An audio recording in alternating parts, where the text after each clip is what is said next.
2-3दा असं निवडणुकीचं मतदान झाल्यानंतर एका हॉटेलमध्ये चांदूरच्या 3-4 जण बसले होते. त्यांनी सांगितलं का बच्चू कडू का गेम करणार आहे.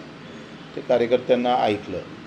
ते आम्ही रिपोर्टमध्ये हे केलेलं आहे. नंतर अचलपूरला भाजी विकत असताना घेत असताना एक तिथं म्हटलं का बच्चू कडूचा आनंदी घेऊन आ. त्याचा तपास लागला. त्याचा मोबाईल नंबर भेटला. तो गडचिरोलीला राहणार आहे. त्याचा काही फार उद्देश नव्हता. सहज त्याने बोललं होतं. नंतर मग निवडणुकीच्या दरम्यानमध्ये पासून तर आत्तापर्यंत सारखे अपघाताच्या वार्ता केल्या जात आहे. आणि मलासुद्धा कार्यकर्त्याकडून फोन येते, बच्चू तुमचा अपघात झाला का. माझं चांगलं आहे, म्हणजे आत्तापर्यंत 30-35 वेळा कॉल मला आले असेल.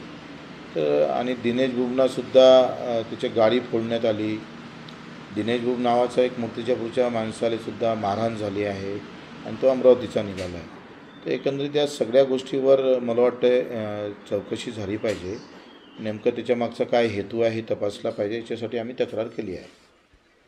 नाही, हे बरोबर आहे का तुम्ही हेमंत पाटील तिथे नाकारले आणि उमेदवार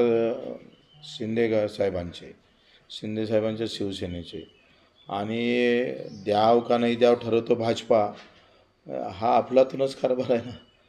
म्हणजे अजितदादाचे उमेदवारसुद्धा भाजपानं ठरवले. त्यांनी सांगितलं का हे तुमचे 2 उमेदवाराचे सर्वे चुकीचे येतात, तुम्ही दुसरे ठरवा. आणि यांचे उमेदवार पडले त्यांचे सर्वे. इथं भाजपवाले मागणी करत होते का अमरावतीतली सीट बदला, अमरावतीची सीट बदला. तिथली सीट मात्र बदलवली नाही. हा गेमच आहे व्यवस्थित. हे बरोबर नाही आहे. तुम्ही सांगा, इथं सगळे भाजपवाले सगळे पदाधिकारी एकत्र होऊन नवनीत राणाला तिकीट देऊ नका अशा प्रकारचं मागणी होती. मग इथं तुमचा सर्वे निगेटिव्ह असताना तुम्ही उमेदवार बदलवला नाही आणि शिंदेसाहेबाचे 4 उमेदवार तुम्ही बदलायला लावले. म्हणजे सोबत घेऊन अशा प्रकारचा वागणं मला वाटतं फार चुकीचं आहे.